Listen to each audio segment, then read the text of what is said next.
السلام عليكم ورحمة الله وبركاته. معانا جولة النهاردة في متحف التحرير، وزي ما انتم شايفين كده هقف لكم على اللوحات. ده عبر تصوير جديد، تمثال كعبر طبعا المشهور اللي هو شيخ البلد. قلت اصور لكم بقى تصوير جديد خالص عشان تستمتعوا معايا بالتصوير الجديد ده في شهر 4 2026. ونروح على تمثال تاني زي تمثال الكاتب المصري. زي ما انتم شايفين كده انا بنزل على اللوحة عشان تعرفوا تقروا معايا الكلام بالتفصيل اكنكم معايا في المتحف.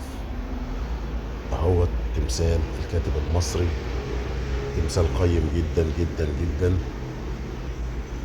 واخد شهرة كويسة زي كعبر كده اللي هو تمثال شيخ البلد اللي فات. وزي ما انتم شايفين كده عاوزكم تستمتعوا معايا بالتصوير، واللي عنده اي ملاحظة في التصوير يبقى عرفني وانا احاول بقدر الامكان كل مرة احسن من الجودة واركز على حاجات معينة. طبعا دي تصوير تاني اهوت، ده ثالوث منقورع، برضه هنقرب عليه بتصوير مختلف شوية ونبدأ نشوف النحت وروعة النحت فيه. بسم الله ما شاء الله، زي ما انتم شايفين كده نحت ممتاز، والثالوث حاجة ممتازة جدا جدا جدا.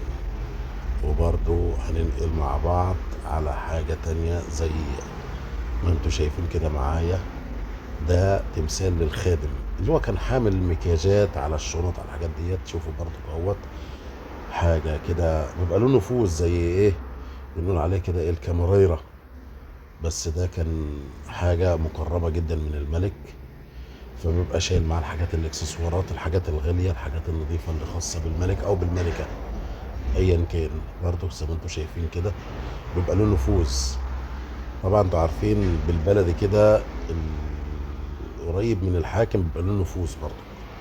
فكانوا دول بيبقوا اقرباء من الامراء والملوك. معلش لا مؤاخذة سامحوني. وبرضه زي ما انتم شايفين كده نروح على تمثال تاني. ده المشرف اللي هو على اطباء القصر المدعو تي مش عارف ايه كده.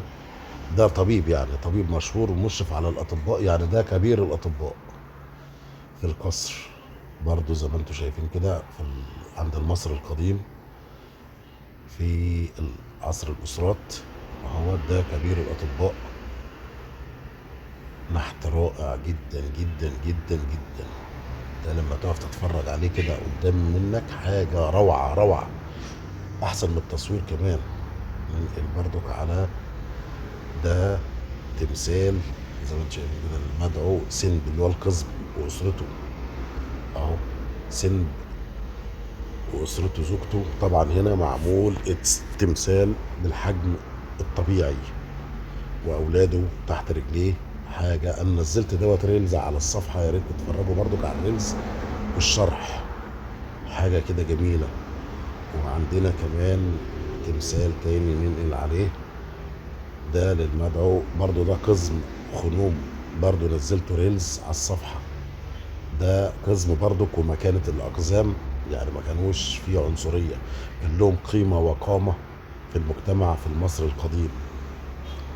حاجة كده قيمة. يا ريت بس مش تنسونا بالدعم والاشتراك في القناة عشان نكمل وننتشر. ودي بقى مجموعات، نخش بقى نتفرج على مجموعات للتماثيل برضو لملوك مصريين. اهوت دي تمثال قيم جدا ما شاء الله، حاجة كده معروضة ممتازة. وهنشوف برضو في هنا تمثال للملك تحتمس، هنروح نشوفه اهو برضو جنب منه. اهو ملك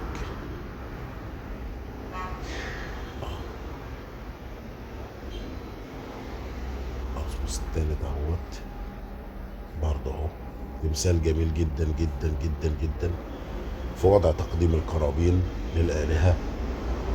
باخد الوضع برضو جبنا فيه قبل كده الملكة حتشبسوت في نفس الوضع فكل ملوك مصر القدماء كانوا بيجلسوا الوضع ده. وده برضك هو التمثال الملك اخناتون اهو برضك الملك اخناتون اهوت، اللي هو نادى بالتوحيد. لا تنسونا بالاشتراك ودعم القناة. السلام عليكم ورحمة الله وبركاته.